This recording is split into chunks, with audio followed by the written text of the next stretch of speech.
사랑하는 맑은샘 광천교회 성도 여러분, 날마다 주께로 5월 20일 목요일 큐티 가이드 영상을 통하여 만나 뵙게 되었습니다. 큐티 말씀의 이해를 돕기 위하여 출애굽기에 대해서 간략하게 살펴보도록 하겠습니다. 출애굽기는 이스라엘이 하나의 민족으로 탄생하는 것에 대한 기록입니다.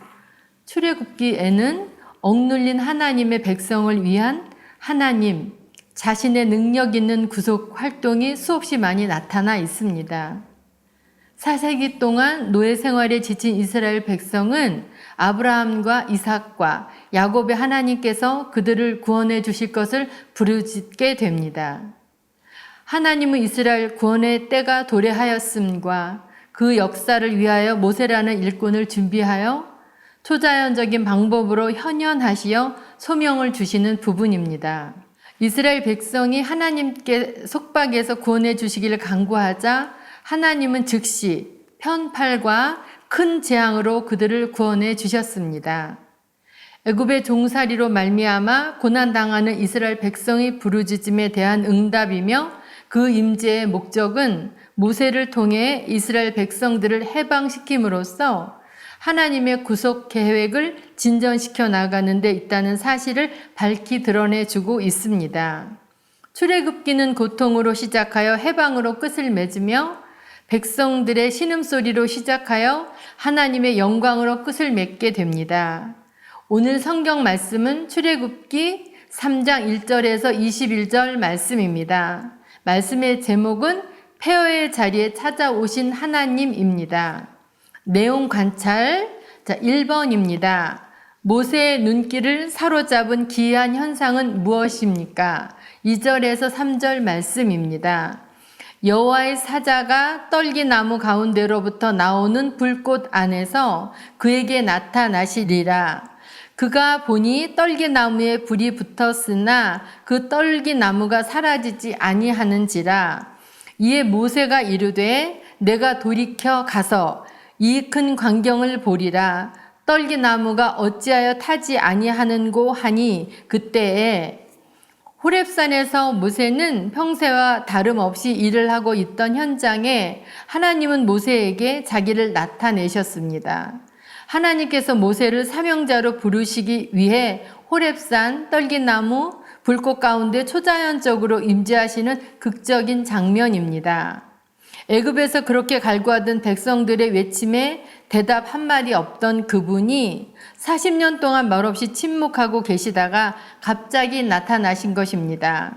중요한 사실은 하나님께서는 인간적으로 볼 때에는 분명히 갑작스러운 현현임에 틀림없으나 하나님 편에서 볼 때에는 분명 그것이 하나님의 지혜로운 뜻 안에서 미리 계획된 대로 가장 적절한 시기에 이루어진 임재라고 하는 점입니다. 하나님 광야에서 모세가 당신의 뜻에 합당하게 연단되기를 기다리셨고 때가 되매 자신을 드러내신 것입니다. 현재 내가 불러도 오지 않을 것 같은 그분은 내가 상상한 인간적 기준의 시간을 넘어서 당신이 정하신 정확한 시간에 전혀 예고 없이 오신다고 하는 것입니다. 2번입니다. 이스라엘 백성의 부르짖음에 대한 하나님의 응답은 무엇입니까? 7절에서 8절 말씀입니다. 여호와께서 이르시되 내가 애굽에 있는 내 백성의 고통을 분명히 보고 그들이 그들의 감독자로 말미암아 부르짖음을 듣고 그 근심을 알고 내가 내려가서 그들을 애굽인의 손에서 건져내고 그들을 그 땅에서 인도하여 아름답고 광대한 땅, 젖과 꿀이 흐르는 땅, 곧 가나안 족속, 헷 족속, 아모리 족속, 브리스 족속, 히위 족속, 여부스 족속의 지방에 데려가려 하노라. 하나님의 임재가 애굽의 종살이로 말미암아 고단 당하는 이스라엘 백성의 부르짖음에 대한 응답이며 그 임재의 목적은 바로 모세를 통해 이스라엘 백성들을 해방시킴으로써 하나님의 구속 계획을 진전시켜 나가는 데 있다는 사실을 밝히 드러내주고 있습니다. 이것이 하나님의 절대적 주권입니다. 건져내고는 회복하다, 구출하다, 고치다, 빼앗다 등의 의미로 하나님의 구원의 성격이 어떠한지를 한마디로 함축하는 말입니다.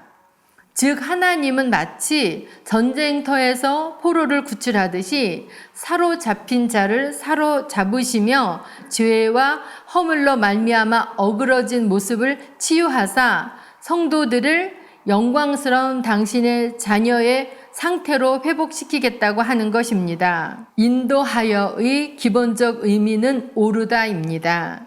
성경에서 흔히 이스라엘 백성은 애굽으로 가는 것을 내려간다라고 표현했던 반면 타지에서 이스라엘로 가는 것을 올라간다로 표현했습니다.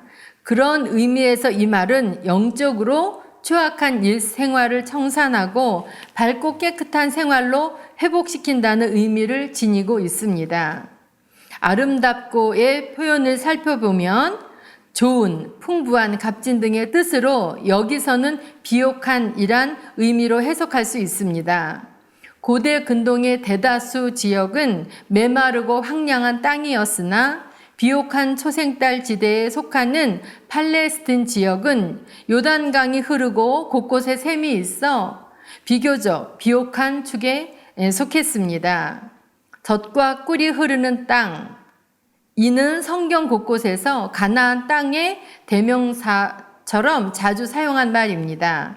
이 말은 문자적으로 풀어보면 젖을 생산하는 소와 양을 많이 사육할 수 있는 풍부한 목초지와 꿀을 채취하는 양봉이 가능할 정도로 꽃과 화초가 많이 자라는 살기 좋은 땅으로 이해할 수 있습니다. 그러나 이 말은 자연 조건만을 의미하지는 않으며 내포된 진정한 의미는 영적 의미로서 곧 하나님의 축복과 언약이 임하는 곳이라는 뜻이라고 볼 수 있습니다.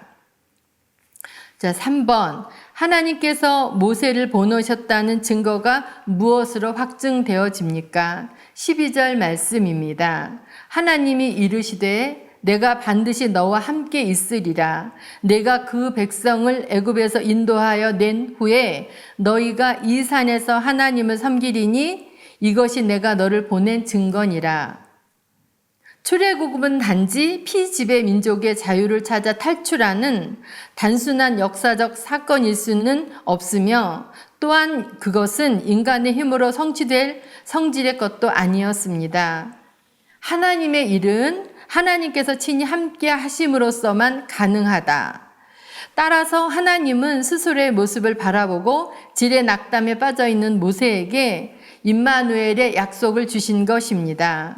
이 약속이야말로 그 어떤 세력에도 담대하며 능히 무찌를 수 있게 하는 힘이 되는 것입니다.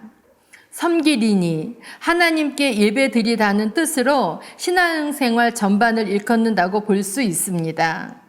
진정 인간이 섬겨야 할 분은 오직 한 분, 만군의 주이신 하나님이십니다. 그럼에도 불구하고 당시 이스라엘은 애굽 땅의 우상 숭배에 깊이 물들어 있었습니다. 이에 하나님은 이스라엘의 신앙을 회복시키기 위해 그들의 해방을 주도하셨던 것입니다.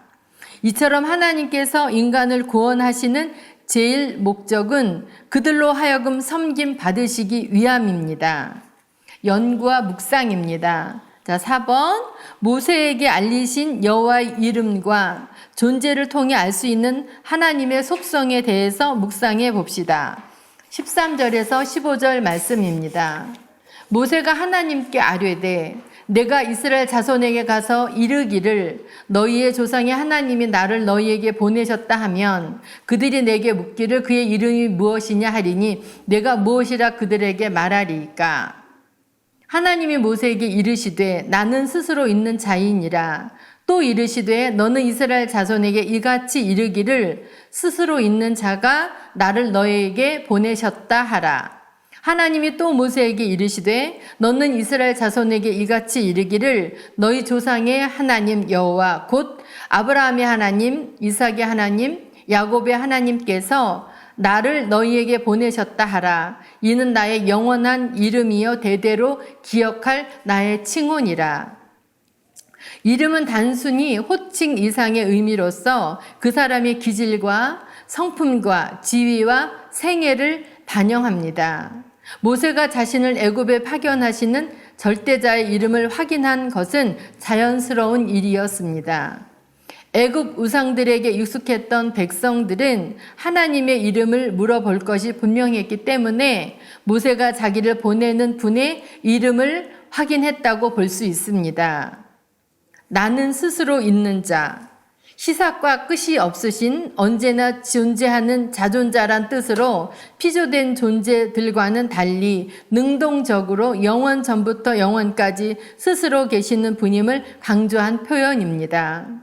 이는 절대 완전하고 독립적이며 우주 안의 모든 인과 법칙을 초월한 모든 존재의 근거와 기반이 되는 하나님의 본질과 속성을 그대로 반영한 말입니다. 더욱이 이 말 속에는 하나님의 존재에 있어서 변함이 없으시며 그 말씀하신 바를 온전히 성취하신다는 사실을 암시하고 있습니다. 특히 이 말이 언약과의 관계에서 쓰이면 하나님은 이스라엘의 구속주로서 언약의 주체자가 되사 그 언약하신 바를 변개치 않으시며 영원히 성취해 가시는 분임을 강조하는 말입니다. 삶의 적용입니다. 5. 나는 하나님의 부르심에 나의 형편과 자질을 생각하며 주도한 적이 있습니까? 하나님의 부르심은 자격의 부르심이 아니라 존재와 사명의 부르심임에 대해 생각해 봅시다. 하나님께서는 내가 쓰러지고 낭망하여 인간적 야망을 모두 포기한 바로 그 시간, 하나님의 새로운 시각에 맞추어 살 것을 요구하시며 다가오시는 분이십니다. 모세에게와 같은 모습으로 하나님은 초라하고 볼 것 없는 한적한 들판의 떨긴 나무 가운데 오시는 분이십니다. 내가 관과하고 무시하는 삶의 일터에서 내 가슴을 밀치고 우리를 향해 당신의 사역에 동참할 것을 끊임없이 요구하고 계시는 분이십니다. 기도하겠습니다. 사랑하는 하나님 아버지, 사랑하는 맑은생 광천교회 다음 세대 친구들과 성도님들에게 성령의 충만함과 기름 부음을 허락해 주셔서 구원의 기쁨과 감격이 늘 가득할 수 있도록 도와주시옵소서. 지금 힘겨운 상황 가운데 처해 있다면 모세와 같이 연단과 훈련의 과정이라고 생각하게 하시고 하나님의 정확한 시간에 맞추어 부르실 그때를 기대하면서 믿음으로 인내하며 잘 견디어 갈 수 있도록 위로와 용기와 힘을 더하여 주시옵소서. 말씀과 기도로 하나님의 은혜 가운데에 예수님 이름 붙들고 부활의 능력으로 승리하는 삶을 살아가는 다음 세대 친구들과 성도님들 될 수 있도록 도와주시옵소서. 예수님 이름으로 기도 올리옵나이다. 아멘.